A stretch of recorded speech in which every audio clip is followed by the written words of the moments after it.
दिवस की हार्दिक शुभकामनाएं। नमस्कार, हम कक्षा 8 की छात्राएं आज आप सभी के सामने एक नुक्कड़ नाटक प्रस्तुत करने जा रहे हैं, जिसका शुष्ककरण है महिलाओं का शक्तिकरण। महिलाओं को तो घर की लक्ष्मी माना जाता है, पर क्या यही सोचकर उनके साथ बुरा बर्ताव भी किया जाता है? शायद हाँ या शायद नहीं। चलो इस दृश्य में देखते हैं। अरे भाई, क्या मैं भी तुम्हारे साथ फुटबॉल खेल सकती हूँ? तुम और फुटबॉल? मैं बहुत अच्छा फुटबॉल खेलती हूँ। तुम्हारा दिमाग तो ठीक है ना, लड़कियां फुटबॉल नहीं खेल सकती, उनके बस का नहीं खेलना। मैं बहुत अच्छा फुटबॉल खेलती हूँ। लो भाई, हम ठीक है ना, ये खेलेंगे। ए नाजुकली, जा जाकर रोटियां पका, तेरा उसका नहीं है फुटबॉल खेलना। मैंने बोला ना वैसे जा। तो क्या आप सभी ये सोचते हैं कि लड़कियां फुटबॉल नहीं खेल सकती? ये सोचते हैं कि लड़कियां लड़कों की बराबरी नहीं कर सकती, लड़कियां लड़कों के कंधे से कंधे मिलाकर नहीं चल सकती? तो क्या यही लड़कियां घर के बाहर सकती हैं? चलो इस दृश्य में देखते हैं। और भाई बढ़िया हो? बढ़िया भाई। भाई यहाँ पे नजारा तो देखो कितना सुंदर है। गुलाबी आंखें जो तेरी देखी, दीवाना ये दिल हो गया। अरे तुम हमें देखकर गाना क्यों गा रहे हो? तुम्हें शर्म नहीं आती? तुम हो ही इतनी सुंदर, तुम्हें देखकर अपने आप ही मुंह से गाना निकल जाता है। खुशी बाजी उधर जाओ। तो क्या देखा आपने, लड़कियां तो खुलेआम घर से बाहर भी नहीं चल सकती। आप सोच रहे होंगे कि घर से बाहर नहीं चल सकती, तो शायद घर में ही सामान मिलता होगा। लो इसी भी देख लेते हैं। माँ, आप कब से टीवी देख रही हैं? थोड़ी देर के लिए मुझे भी देखने दो, आधे घंटे की तो बात है। तेरे नाचने गाने की उम्र नहीं है, जा जाकर रसोई में खाना बना। वैसे ही मुझे बहुत भूख लगी है। माँ, आधे घंटे की ही तो बात है। बोला ना रसोई में जाकर खाना बना। मुझे कोई बहस नहीं करनी, तेरे साथ जा यहाँ से। माँ, मुझे रिमांड दे दो, मुझे टीवी देखना है। देती हूँ बेटा, बस 2 मिनट। माँ, आपको 2 मिनट बहुत हुआ, मुझे रिमांड दे दो, मुझे टीवी देखना है। माँ, आपने भाई को रिमोट दे दिया, मुझे क्यों नहीं दिया? ऐसा क्यों? तो उसके खेलने कूदने की उम्र है, देखा नहीं वो कितना छोटा है। रसोई में जा और खाना बना, मैं बाजार जा रही हूँ। बताओ बताओ, मुझे आजादी चाहिए, बताओ बताओ। और शांत रह, अगर तुझे इस परिवार का हिस्सा रहना है तो अपनी आजादी और शिक्षा की भीख मांगना छोड़ दे, वरना हम तुझे इस परिवार से बेदखल कर देंगे। पर मुझे पढ़ना है, पढ़ लिख कर कुछ हासिल करना है, ना कि घर बैठ के रोटियां बनाना है। क्या तुझे पढ़ना है? मुझे भी मेरी भावनाओं को व्यक्त करने की, बोलने की आजादी चाहिए, आजादी चाहिए। मगर हम तुझे बोलने की आजादी नहीं देंगे। मुझे भी पुरुषों के जैसा सम्मान और अधिकार चाहिए, लेकिन प्रकृति ने पुरुष और महिला को अलग अलग बनाया है, इनके अधिकार कभी समान नहीं हो सकते। ये कैसा समाज है जो मुझे पढ़ने की, बोलने की आजादी नहीं दे रहा? तू लड़की है, तेरा घर में ही रहना ठीक है। पढ़ नहीं सकते, बोल नहीं सकते, काम नहीं कर सकती। बोल। तुम कौन हो? मैं संविधान। तुम यहाँ क्या कर रहे हो? जहाँ जहाँ अन्याय, अपराध, शोषण होगा, वहाँ वहाँ मैं खड़ा रहूंगा। क्या तुम हमसे ऊपर हो? हाँ, मैं धर्म, समाज, संस्कृति, परिवार सबसे ऊपर हूँ। नारी उठ जा। तुम कौन हो? मैं संविधान। मैं तुझे इन सारी बेड़ियों से मुक्त कराने आया हूँ। कैसे भाई, कैसे भाई? इस किताब के जरिए। ये कैसी किताब है? ये हमारे भारत का संविधान है। एक नागरिक होने के नाते हमारे 6 मौलिक अधिकार हैं।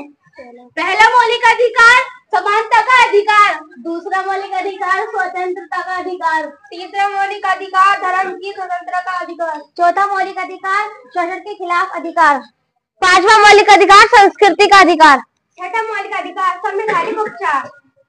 भारत के संविधान में इतनी ताकत है कि ये सारी बेड़ियों को पिघला सकता है, पर जरूरत है तो जागरूकता और सेहत की। भारत हमारी माता है और हम इसे नारी के रूप में पूजा करते हैं। अब जरा यह भी सुन लो, जो स्त्री का अपमान करते हैं वो माँ का अपमान करते हैं, जो माँ का अपमान करते हैं वो भगवान का अपमान करते हैं, जो भगवान का अपमान करते हैं उसका अंत नीचे है।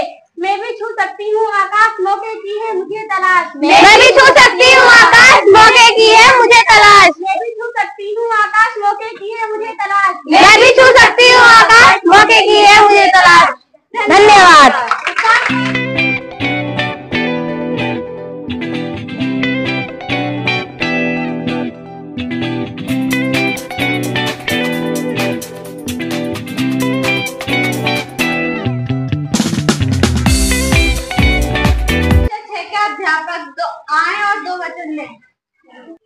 आज हम यहाँ पर बाल दिवस मनाने के लिए इकट्ठा हुए हैं। मेरी ओर से सभी बच्चों को बाल दिवस की बहुत बहुत शुभकामनाएं। बाल दिवस हर साल आता है और बाल दिवस वाले दिन या किसी भी ओकेजन पर हम ये प्रयास करते हैं कि एक अपना ध्येय वाक्य बनाएं और उसका पालन करें। जैसे आज के उपलक्ष्य में मेरा उद्देश्य ये होना चाहिए या है कि मैं बच्चों को अच्छे से पढ़ा सकूं और मेरा पढ़ाया हुआ जो कंटेंट है या बताया हुआ जो विषय है वो आप लोगों के अच्छे से समझ में आए। तो इसी थीम पर मैं कार्य करता हूं कि आपको अच्छे से समझा सकूं और बता सकूं और आप लोग भी बहुत ध्यान से सुनते हैं, करते भी हैं, फॉलो भी करते हैं उस चीज का, अपने जीवन में उतारने की कोशिश भी करते हैं। लेकिन कभी कभी परिस्थितियां ऐसी हो जाती हैं कि हम चाहते हुए भी या आप भी चाहते हुए भी उन कार्यों को नहीं कर पाते। तो ये तो एक रूटीन वर्क है, ये तो हमारी दैनिक दिनचर्या है और इसी से हमको लड़ना है, इसी से हमको जूझना है, हमको सारे कार्य करने हैं और पढ़ाई भी अपनी रखनी है। दोनों प्रकार के बालक मैंने देखे हैं, ग्रामीण परिवेश के भी और शहरी परिवेश के भी, और मुझे ये कहने में कोई भी झिझक नहीं है कि ग्रामीण परिवेश का जो बालक है उसके पास बहुत सारे काम हैं शहरी छात्र के मुकाबले। वह खेती में अपने माता पिता का हाथ भी बटाता है, घर के कार्यों में भी अपने माता पिता का हाथ बटाता है और साथ में अपनी रिश्तेदारी भी बहुत निभाता है। इन सबके बाद वो पढ़ाई को प्राथमिकता देता है।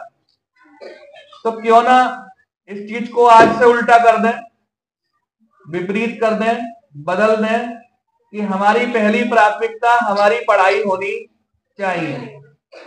जब हम पढ़ाई कर सकें, निबट जाएं पढ़ाई करके, अपना एक निश्चित कार्य हम दिन में पूरा कर लें, तो उसके बाद हम अपना समय अपने घर के कार्यों को खर्च करें, खेती के कार्यों को खर्च करें और रिश्तेदारी के कार्यों को खर्च करें।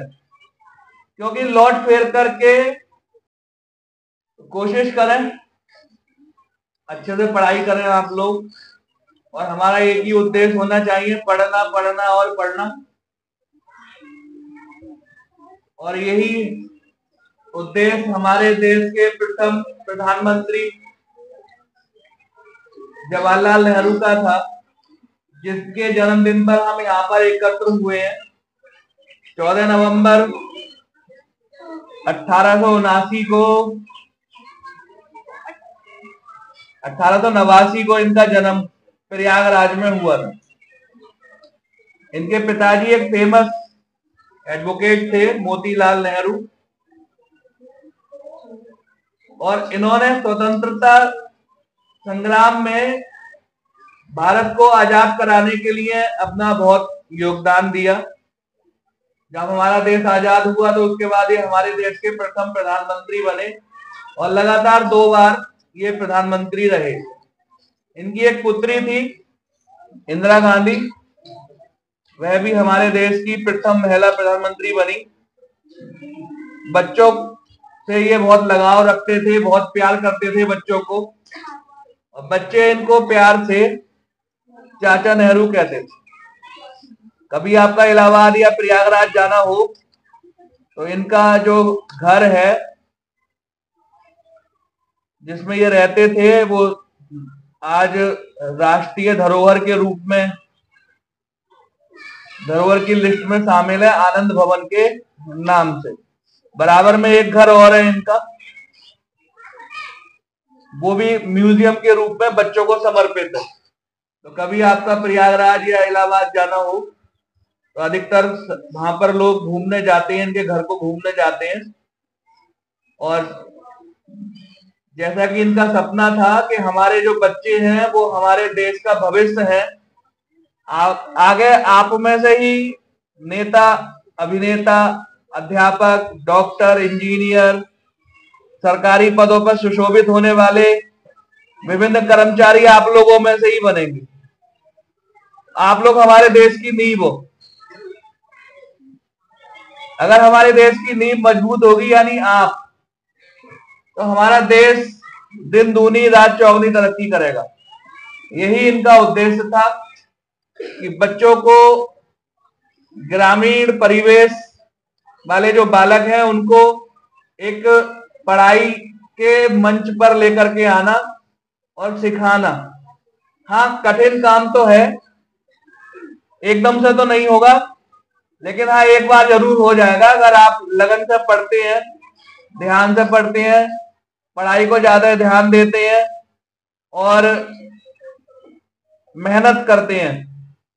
छोटी छोटी बीच में फंक्शन आ जाते हैं घर पर, तो आप उनको अटेंड करें। एक दिन में निपटा लें, 2 दिन में निपटा लें। हम ये भी नहीं कह रहे कि सामाजिक ना बने आप, बिल्कुल कहीं किसी रिश्तेदारी में ना जाएं, लेकिन एक लंबा समय आप रिश्तेदारी में निकालते हैं, 10 दिन या 15 दिन, पढ़ाई का बहुत नुकसान हो जाता है।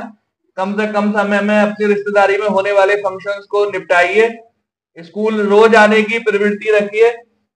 और जो हमारे प्रथम प्रधानमंत्री जवाहरलाल नेहरू, जिन्हें प्यार से चाचा नेहरू कहते थे, इनका जो सपना है उसको आप साकार करें। इन्हीं शुभकामनाओं के साथ मैं अपनी वाणी को विराम देता हूँ। धन्यवाद। मेरा नाम नरेंद्र है, मैं क्लास 6 का एक छात्र हूँ। मैंने एक बालवस्तु पर एक कविता तैयार की है। इसका नाम है आज उठा मैं सबसे पहले। आज उठा मैं सबसे पहले आज सुनूंगा हवा सवेरे की चलने पर, हिल पत्तों का खरना हर हर देखूंगा पूरब में पहले, बादल पीले लाल सुनहरे। आज उठा मैं सबसे पहले आज सुनूंगा चिड़ियों के डैने फड़फड़ाकर, चहक चहक कर उड़ना फरफर देखूंगा पूरब में पहले, बादल पीले लाल सुनहरे। आज उठा मैं सबसे पहले आज चुनूंगा पौधों की डाली पर, फूल खिले जो सुंदर सुंदर देखूंगा पूरब में पहले, बादल पीले लाल सुनहरे। आज उठा मैं सबसे पहले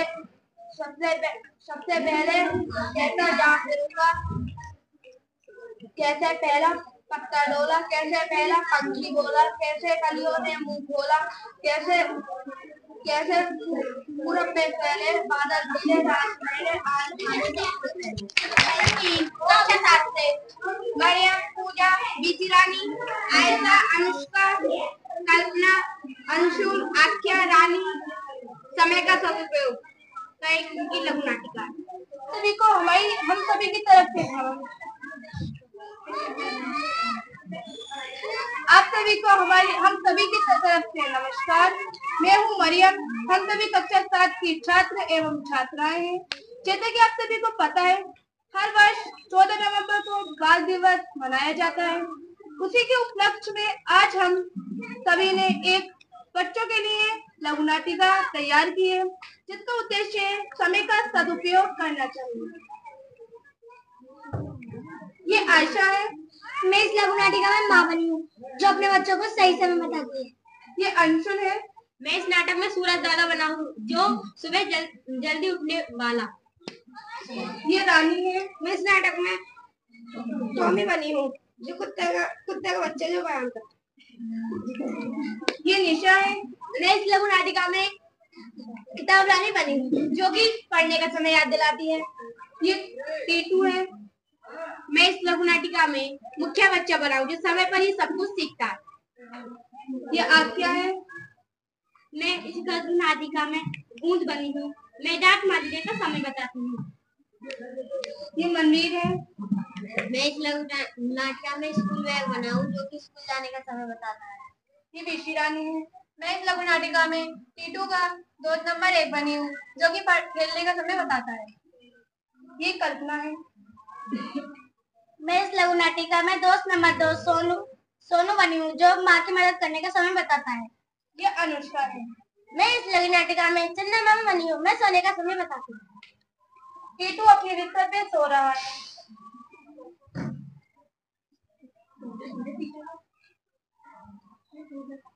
सुबह के 6 बज गए। टीटू उठ जाओ, देखो मैं भी कितनी जल्दी आता हूँ। सुबह जल्दी उठो, मेरे साथ दौड़ो और कसरत करो। टीटू नहा धोकर तैयार होता है। मैं तुम्हारा इंतजार कर रहा हूँ, जल्दी नहाओ, जल्दी जल्दी नाश्ता करोगे, तैयार हो, जल्दी स्कूल जाओ। टीटू स्कूल से वापस आता है।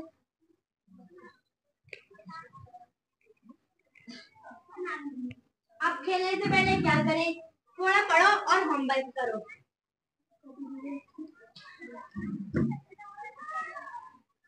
थोड़ी देर बाद टीटू, पढ़ने का समय खत्म, अब खेलने का समय है, शाम को खेलो। खेलते खेलते मदद कर तो काम भी कर दो, सबकी मदद करो। टीटू अपनी माँ का थोड़ा सा काम निपटा कर बैठ जाता है।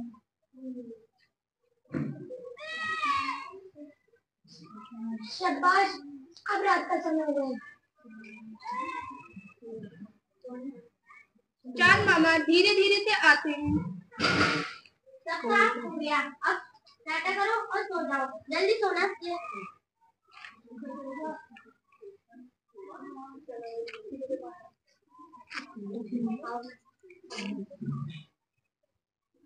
जो समय पर सब काम करता है वही खुश रहता है।